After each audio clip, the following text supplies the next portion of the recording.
So our latest player to pick his best 1 to 11 that he played with down through his League of Ireland career, as you can see, is Tony Cousins. And Tony, now, of course, involved at Rovers with the under-17s, having played with the Hoops from 96 to 02. Before that, he was with Dundalk as a young fella, also with Bohemians, and finished up with Bray Wanderers. So, Tony, you have a good selection of players to choose from when you consider that career. I know you had the spell over in England as well, but we're restricting this just to players League of Ireland. You're happy enough with that, yeah? Yeah, no problem. I'd say you came across some good players in your time at Liverpool, actually, and Borough and so. Yeah, definitely. Played with some really top players while I was there. So could have gone through a good 11. Yeah, a very good 11 from there as well. But who was the best? Is there one player that stands out from that time? Well, there was a good few in the reserve team at that time that we were all playing together really before they even broke through. Would have been Steve McMenamin, Jamie Redknapp, Don Hutchison, Harkness. Oh, yeah. You know, when I first went over, I played with Jimmy Magilton.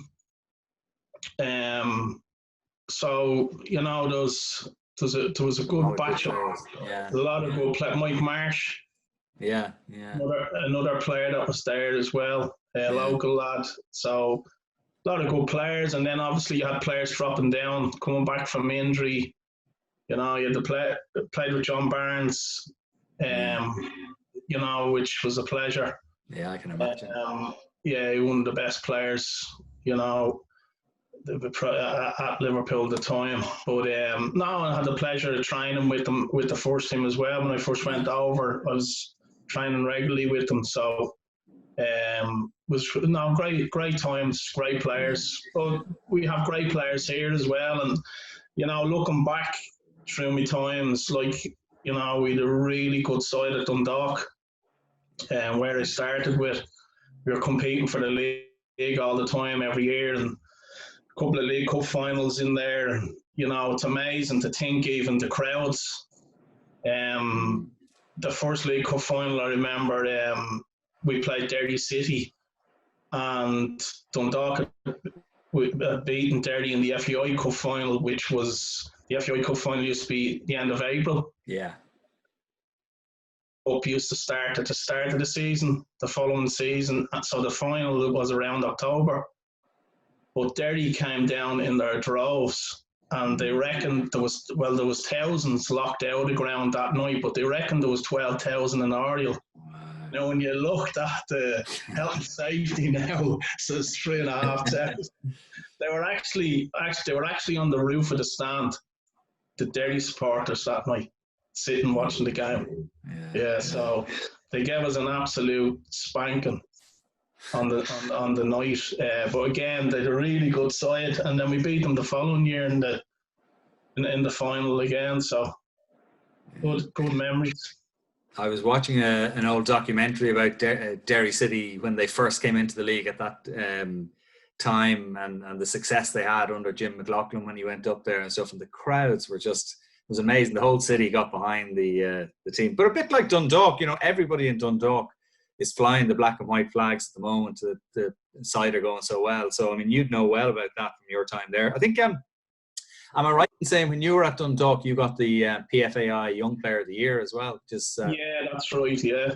So it was a happy time for you. Yeah, it was a great time, yeah. And as I said, players I played with were very experienced players, so that they helped me enormously at that time. So really enjoyed it. Just before we get into your 1 to 11, then a quick word about obviously you're working with the 17s and 19s. With everything that's gone on, trying to get the lads back together and training. I know you are back now, so it must have been a really difficult time, though. Yeah, it was really difficult. It's hard. You miss being up on the training ground as well yourself. In fairness to the lads, they put programs together, Ado and Pat Ains, the strength and conditioning, and we split the players into little groups. So each coach had 4 players, and the players would send their whatever stuff they had to do each day back into that coach. And so, you know, there was a lot of work put in behind the scenes by the lads, and it was great. And it gives you a good insight as well into the players individually, and, you know, who's determined enough to do the work themselves without having, you know, to be in a group. And, you know, there's trust in that as well. You can see players that really want to do it. Yeah. I think that's important as well. You know, self-motivation. There's only so much a coaching that can give a player. He has to be motivated himself. Actually, it is a crucial age, isn't it? I mean, you have a few of the lads from the 19s who've actually, you know, played with the senior team and so on, and it's a very, very important phase of anybody's career, I suppose.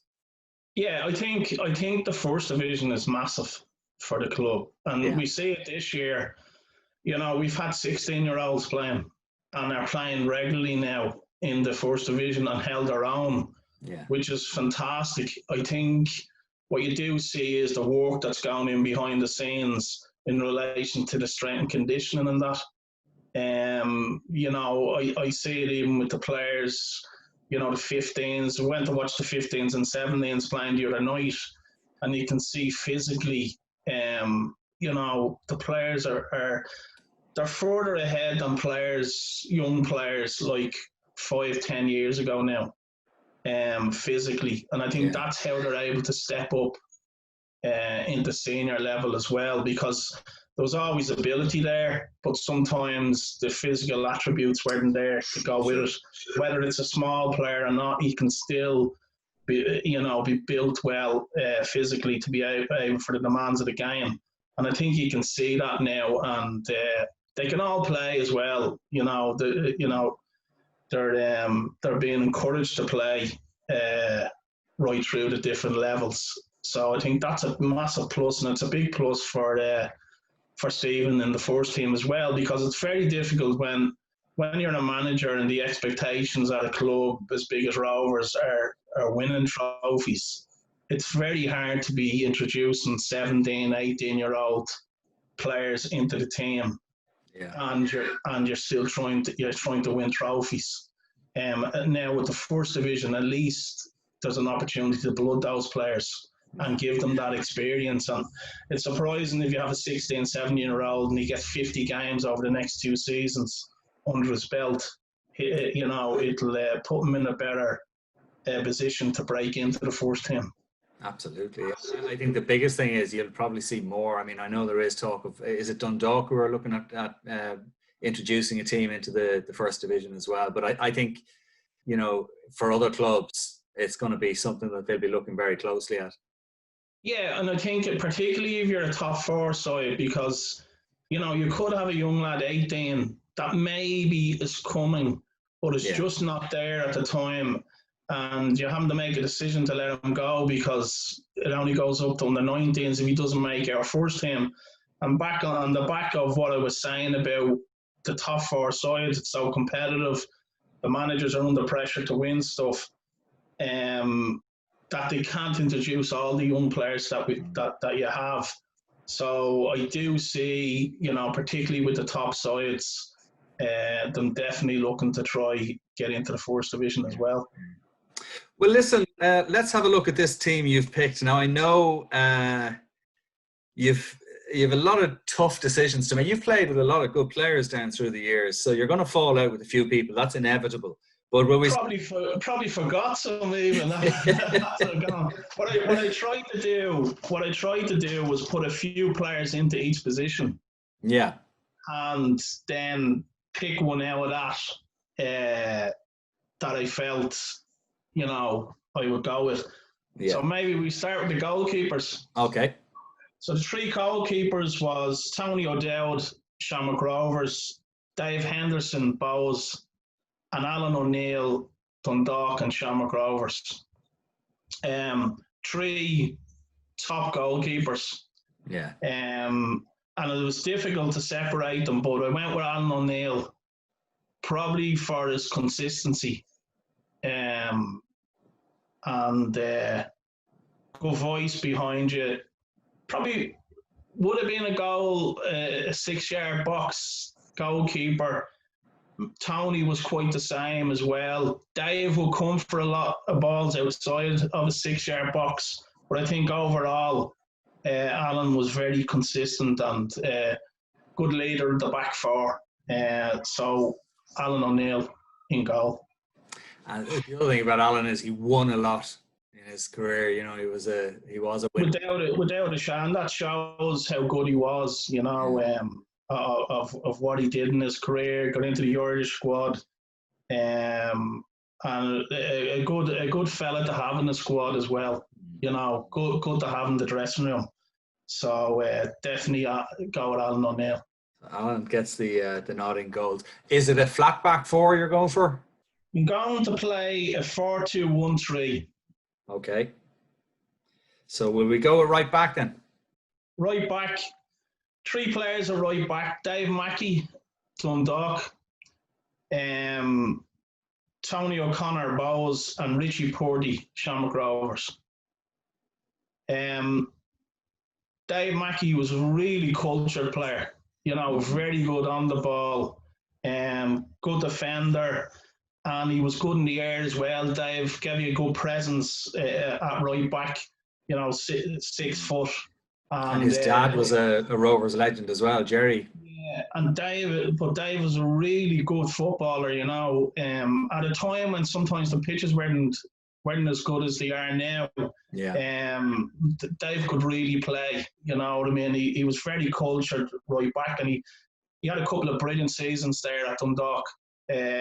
Winning a league medal and that, and now he was could give you anything in attack as well. So he was very good. Tony O'Connor was brilliant. Could play anywhere. I think if you would play anywhere. From a right back, I thought, you know, probably right back or midfield, but. I've a fair few midfielders as well, but at right back, get up and down. He had a brilliant engine, Tony, you know. Could get up and down and could play as well. Yeah. Very good on the ball. And then Richie was as tough as nails. Very good on the ball. Maybe lacked a half a yard if you're being a little bit critical of Richie. But a really good player and so aggressive, and you know, even in attacking situations, free kicks, corner kicks, would only see the ball in relation to that, and scored many as a set piece, and he actually even played up front. So that's what he gave you, Richie, you know, in the air and that. But again, a very, very good fullback. But the one that I go with is Tony O'Connor. Right. I think Tony's consistency year after year, and it shows in the career he had. You know, I think he played right up to his 35, 36. So Tony O'Connor, right back. He's still kind of a bit of a legend with the Bows fans. They love him still. You know, they still speak about him and. Yeah, and again, a really good fella, Con, you know, in the dressing room, which... that's him. Oh, no, maybe that's Dave Mackey ringing you up to give out about... they're on already, Con. I'm in trouble. So, listen, that's Alan O'Neill in goal, Tony O'Connor at right back. What about left back, then? Left back, Martin Lawler, Dundalk, Tommy Dunn, Shamrock Rovers, and Kevin Brady, Bows. And Martin Lawler, very good player. Again, could really play, was good on the ball, Martin. Very aggressive. I think some of the wingers, before they even stepped onto the pitch, were afraid to run Martin. I saw many as a player that was twice as quick as Martin wouldn't go by him. And but he put the fear of God into a lot of them. But again, very good player. Good voice as well. good organiser, and at Dundalk at the time as well. You know, again, he was over 6 foot, Martin. So again, gave you a big presence in the full back area and covered, you know, particularly in that back post area. Gave you a real presence about him. But very good, great professional, and really good fella to have in the dressing room. So Martin Lawler, again, Tommy Dunn, played with Tommy. Have to give Tommy a mention, he's my cousin. So I didn't give him a fall out with me. He's also a good mate. But Tommy was an excellent player, very good on the ball, good in the air, was aggressive. Again, really great professional, good in the dressing room. Probably lacked a half a yard of pace. That was an Achilles heel from. I think Tommy would have played away if he had been quicker. There's no doubt, because he had every other thing to his game, but was a really top League of Ireland player. And then Kevin Brady, I had the pleasure of playing with Kevin at Bows. He came to Bows, I think he was in his 30s, but he was still a brilliant player. Yeah. He pace, was aggressive, good in the air, just a top fullback. So I'd have to go with Kevin Brady. And the career that Kevin has had as well has been magnificent. And I think he's one of those players. He wouldn't be one to shout from the rooftops about what he's achieved and that. And but a really top player. Huge medal haul. I have a funny story actually about Kevin. When we played in the League Cup final for Dundalk, I was 18. Yeah. And obviously it was a massive game to be involved in. There wasn't many young players at that time played in the league. And I was centre forward, but our big game plan in the night, Turlock said, I'm going to play on the right wing. He said, I want you to run Kevin Brady. So I didn't know much about Kevin at the time. I won't say that. I used to go and watch Rovers in Milltown. Yeah. So I obviously knew that Rovers team and Kevin and John Cody down the left-hand side. But I didn't know from playing against them. So the first ball that came out to me, I knocked it by Kevin. And me and the ball ended up on the Greyhound track of Oriel Park. I don't think I touched the ball for the rest of the period I was on the pitch that night. So it was, he gave me a good welcome to the League of Ireland. I think you'd call him maybe the silent assassin or something. He was quiet enough, wasn't he? Like he was very quiet fella, and that's exactly what you would call him, Con. Yeah. But a really top player, really, really good player. Well, he gets the nod then at left back. So you have two centre halves to pick. Two centre halves. I went the 4 centre backs I have. Is actually Maurice O'Driscoll, Terry Palmer, James Cole, and Jim Gannon. And again, Maurice O'Driscoll played a lot of games in midfield because Maurice was good on the ball. You know, obviously with his height, 6'2", was really good in the air, and he had a very good engine for playing in the middle of the park as well. But I actually think it hindered him playing because I thought he was brilliant centre half. I thought when he played centre back, you know, I think Morris at centre back could have played away. He was that good. And I think the fact that he was used so much in midfield, if he had concentrated at centre back, he'd been used more at centre back. I think he could have even achieved more. He was mobile, could play from centre back. I think when you have a centre back that can play in midfield, most of them when they drop back, you know, it's a little easier for them. And was very aggressive in the air as well. But for me, he was a top player, Morris. Then Terry Palmer, played with Terry at Rovers, came from UCD. Terry, very good player. was very quick for a big man. Covered the ground really well. Won his fair share of headers in the air. And overall, good player, comfortable enough on it as well. So, have Terry in there. Then Jim Donnan was a young lad at Dundalk like myself. Jim had signed the year before me and broke into the Dundalk team. Did really well. He's great enthusiasm. Really fit fella. I remember he was in the army at that time.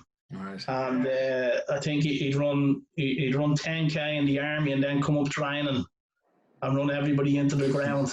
But he wanted to.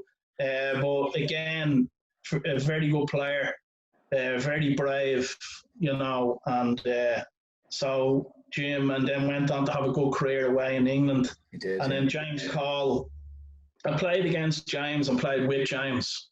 And James was a colossus, very aggressive in the air, really, really good in the air in both boxes. Read the game well, lacked a little bit of pace in behind, but he did great reading of the game and used his body really well. Never let players expose him, and was a real winner that you want in the dressing room, a real winner and leader in the dressing room. So the two I'm going with is Maurice O'Driscoll and James Call. Okay. Maurice and James Call. Maurice, I'm trying to think what apart from Bowes, did he move on after Bowes? He was with Pats. Was it Pats? Of course it was, yeah. He started off at Pats, Maurice, and then he went to Bowes. Yeah. And James was Dundalk. Yeah. Okay, so you have a back four then of Tony O'Connor, James Call, Maurice O'Driscoll, and Kevin Brady, which is a solid back four in fairness. You have two, I don't know, are we calling them sitting midfielders on front of the back four? Yeah, two sitters with probably one of them being flexible to get forward as well. Yeah. Again, like some very good, have five midfielders here that I really liked. And the first one was a young lad coming into the Bowes team, and that was Jim Crawford. Right. Came in, bandy-legged like myself, Jim. And but again, covered the ground, was as tough as nails, and could play as well. But really good potential at that time, and obviously went away and had a good career for himself, and came home, played for Shells here as well. So and a really good guy, Jim, and still is a good lad, and delighted that he got the under-21 gig. He really deserves it, and it was great for him. And so, yeah, Jim had a lot to his game. Probably, I only played with him for a year, so I didn't see probably enough from playing with me. Yeah. But I'd have to include him in there. John Toll, Shamrock Rovers, when I signed for Rovers, Toller was there, and he really impressed me. Probably not as much when I played against him, more so, and I think he's one of those players. I remember them saying about Ronnie Whelan, when Ronnie got injured in the latter of his career, Liverpool really missed him. Yeah. The fans realised how good he really was. And I think John was one of them, went about his work, and a player that you need, covered the ground, got the ball back for you, was neat and tidy on the ball, and a really good leader as well, good talker to people around them. And I really like John as a player, a very good player. Pat Fenlon. Pat was a magnificent player. I always think with Pat, he was so good at that time, and the pitches were crap. Yeah. When you look at the pitches now, Yeah. you know, and what he produced in games on bad pitches, he was a fantastic player. And I think the biggest thing even I could say about Pat is I was there the day he broke his leg. I was in the game, you know, and when I went out to visit him, out to his house, I went up. His wife said he's up in the bedroom, and when I went up in the bedroom, he had the weights on his bed, and that was just typical of Pat. Yeah. You know, he was just thinking about getting back, but he was a great player, and you know, I go back a long time with Pat because we both played in the mini leagues in Home Farm, and we actually. What age were you then? Oh, we were about 7 or whatever. Oh, wow. Pat had a big number 10 in his jersey, so it was definite that he was always going to wear 10. And and then we both went to Chelsea. So it was funny how your career, but you know, I'm not having him in there because of that. I think what Pat's done with his career, you know, says it all. And he was a top player. So Pat's there. The other two players I played with at Dundalk, were coming in their latter stages of their careers. But again, really good players. Martin Murray, yes, very culture player on the ball. Could play with both feet. Again, wouldn't have been pacey, Martin, but really, really good footballer. Again, at another time, and I say it all the time because I remember when I started in the league, some of the pitches were like quagmires that you'd play on. And these fellas, you know, could still play on these pitches. And Martin was one of them, good in the air as well. And very, very cultured player, stylish player Martin was. So he'd be one. And the other one was Larry Wise. Right. And Larry was a great player. Again, great engine as a midfielder. Really good attacking midfielder. Could get around the park, but could play as well. Was excellent on the ball.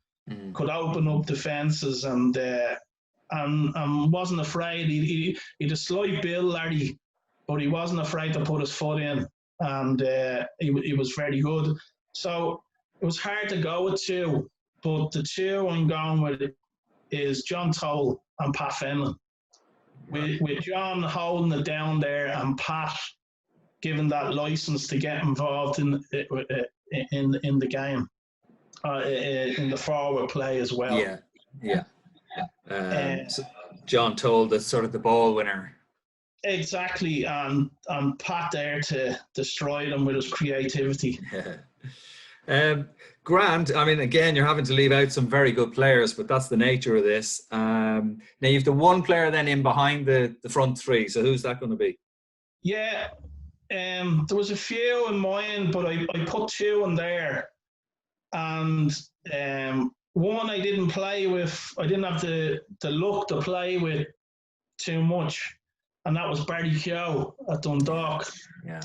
And when I came into the team at Dundalk, Barry was about 25, and already he'd been through 2 bouts of cancer. Yeah. And but I played with him this season, the '89 season, and he was a great player. Even then, what he had gone through, really good left foot, good engine. And I would have thought, even at the time, had a good engine, and some of the lads would say something was taken from him as well. Yeah. Do you know what I mean? I think he was a real fighter and a top player, but probably I didn't see playing with him. I didn't I was unfortunate not to get to see the very best. Yeah. And actually, the season that I was there, he got diagnosed again.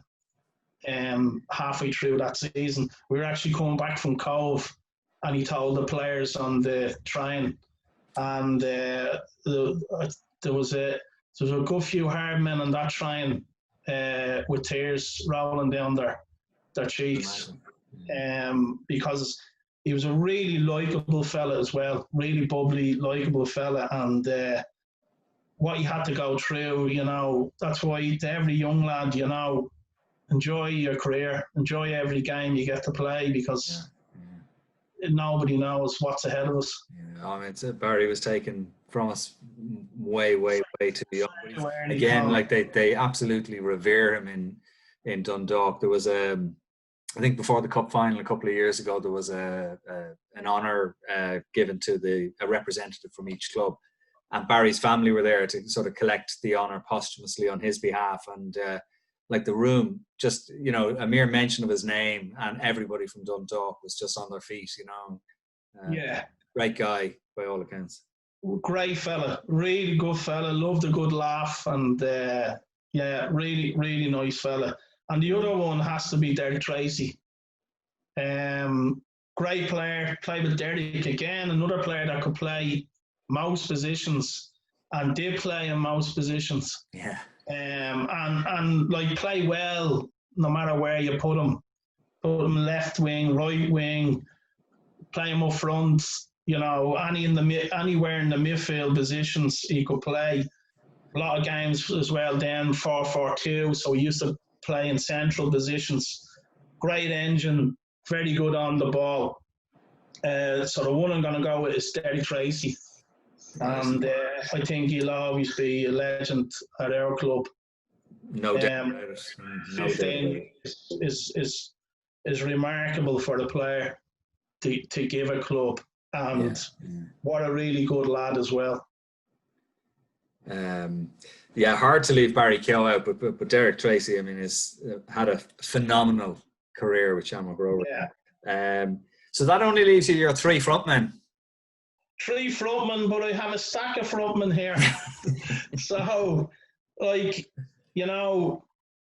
you say you go with, do you go with two real wide players and one down the middle, or play a three quite tight together, which is kind of the modern way now where the wingers play inside tight.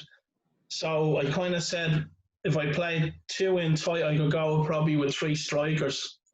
That I've no problem going into wide areas. The two of them would drift into wide areas. But it kind of got me thoughts first about if I was going with out and out wide players. Two right wingers. One of them was Shane Robinson. Yeah. Came to the club as a young boy. But what he was at that time, he was very direct. He bundles a pace, and he'd get by a full back and just get crosses into the box. That was his game at that time. As a frontman, I liked players like that. It was good in the air, so I used to encourage the wingers to get the ball in. Yeah. And if they didn't, they got the blunt of it off me. So, Robbo was very direct. And then, he went on and improved his game. And he'd say himself, even when he went to Dundalk, he went to another level, or to Drogheda. Went to another level with his game, ended up playing the middle of the park, went to Finland, played there. So he had a good career, Shane. But as in when he first came in as an out-and-out winger, and there was another lad, Lee Williams. He was a lad that came in from England. And again, Lee was the same. Really good, gave you real wit. Was very direct, got at full back so every time you got it out to him. And a really good cross of the ball. And he had a great season. It was actually 96, 97. I've no recollection of him at all. It must have been around a time where I wasn't getting to matches because I was working on the radio or something. I think the following season he signed for Gillingham and went on to play 160 games or something for them. Yeah. So he was a very, very, very good player. So they were the three kind of, I was thinking on the right, and the other one on the right was Dave Tilson. again, top player, Tillo. Yeah. Blistering pace. Great pace, and he was a good finisher too. So, and he could play down the middle as well, Dave. You know, if you wanted to go with a two, but played wide, no problem. Yeah. Really good player, good fella as well. And then on the left hand side, Billy Woods. I was thinking. Again, Billy was he was right footed, but loved playing on the left. It was a bit of a John Robertson. Cutting inside. Yeah, he'd come inside, or you know, if he went on the outside, he had a great whip with his left foot. Yeah. So it was difficult, and at that time there wasn't many players could play like that. You know, I think like it's encouraged a lot more now to play players on their opposite leg, best leg for coming inside. But then you didn't get many. Billy caused real problems and was a really good player to play with, and very good crosser of the ball. So then down the middle, I have 5 players. So I had to look at different ways of getting them into the team. So the first one was Derek Swan, Bohemians. Yep. Great goal scorer, but great player as well. Great link-up player, very intelligent, good in the air for his size, got up a great height, and was a top player kind of in our league, and really good to play with. And as I said, had a very good career, scored a lot of goals, and a really good guy as well to have in the dressing room. Yeah. The other one was Tony Grant. Fantastic player, Tony. Great pace. Always caused people problems. Loved to run the channels. Unfortunately, I didn't get enough time to play with Tony with the injuries I had. And I think that was probably the most disappointing thing, really. Right. I think Tony would have suited. We would have suited each other. Yeah. Because I like to play down the middle, whereas Tony liked to run the channels. But really good player. Really liked even watching Tony in his lark, you know, as he went on with his career. Always a threat to defences. The other one that was there at the time and had a great couple of seasons was Sean Francis. Yeah. And Johnny played with me and probably wouldn't have got half the goals I got only for Sean. Sean started off playing with me. He was 6'4". By the time I was finished with him, he was 5'6". He did that much running for me. Did all your running for you? I used to send him into those corners, Sean. Or Con. No, but he's very good. You know, underrated player really, but could hold the ball up, bring players in. Was a real confidence player, but you know, and he got better. At that time, he got better and better every season, and really had a really good period for Rovers at that time. Yeah. And scored a lot of goals. So, you know, he was very good to play with, Sean. The next one is Terry Everson.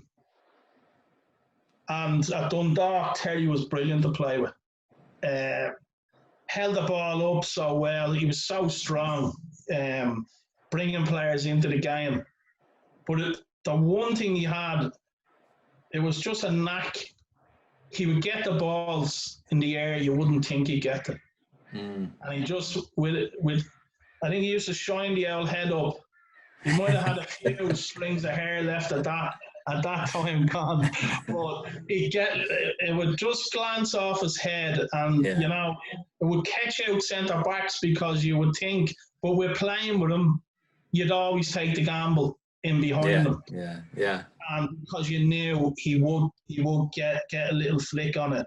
And again, very good player, great work rate across the line. Cause defenders real problems. So Terry, another top player. And the last one is Peter Hanuman, which, 5 real top strikers. Peter, really mobile, strong, strong runner, was good in the air, could hold the ball up. Peter, had a lot to his game. Yeah. And was really good. Again, could play anywhere really, could play wide as well, Peter could. And was a good ball player, could bring players into the game. Really, really top player. Yeah, his brother Joe has been in a couple of teams that have been selected by various players down through the years as well. So it's nice to see Peter getting a mention. All right. So listen, you can only pick 3 out of that bunch. Yeah. So as I said, in the modern game now, we play our wingers quite tight to the centre forward. So and I think with these, as I mentioned in my little chat about the players, that I'm going to go with Derek Swan down the middle, hold the ball up, bring people into the game. Also, but could take chances in the box, was a great goal scorer. Great finisher, yeah. Great finisher. So anything we get in there, he'll finish. But then you're looking for a threat on both sides of them. And I spoke about these 2 players that like to drift into wide areas. So I'm going to go with Peter Hanuman on the right and Tony Grant on the left side of him. Right. And I think that what it does do is when Swanee dropping in, it gives us real pace in behind with Peter and Tony Grant. Well, it's a pretty good team, isn't it? Alan O'Neill in goal, back 4 then of Tony O'Connor, James Call, Maurice O'Driscoll and Kevin Brady. Pat Fenlon and John Toll in midfield with Derek Tracy just in front of them. And then a front 3 of Peter Hanrahan on the right, Tony Grant on the left and Derek Swan in the middle. It's a pretty good 1 to 11 in fairness, Tony. The other thing is you've been quite analytical in terms of what each one brings to the team as a team if they were to play together, Yeah. So has it been an enjoyable experience kind of thinking back? It has, Con. When you look back, and I probably left some players out, and I could have added other players into that. Yeah. And then I was lucky enough to play for the League of Ireland representative team a good few times. And I played with some magnificent players in the representative team as well. So, I think we've always had talent in our country. We have the players to go away, but we've had great players here as well. Probably haven't got the accolades that others have gotten. It's probably because of the way our league has been, and and I think it's funny at the moment. You feel as if it's a broken down record. The same things are being spoken about that have been spoken down through the years. And you were hoping the last couple of years, you were hoping things are moving in the right direction.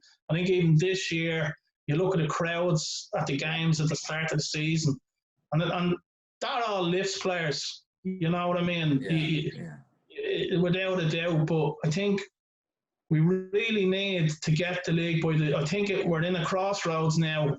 We need to get the league by the scruff of the neck. We need leaders now. We need people that can bring it to another level. We need TV rights. We need proper sponsorship, and we need a professional league that can bring us to another level. And we need people in those positions that can do that and don't look for second best. Yeah, I think government help with infrastructure as well. I mean, when the stage is there, like you saw in Tala that night when Rovers played Dundalk in front of a packed house, live on TV, and the 2 teams produced one of the best matches you're going to see because they were playing on a proper stage. It wasn't a bumpy old pitch with, broken down seats in the background. It looked proper, looked good, and I think that makes a difference. Well, even Con, if you look, even the lower leagues in England, the games from Division 2, Division 1, even Championship games at times.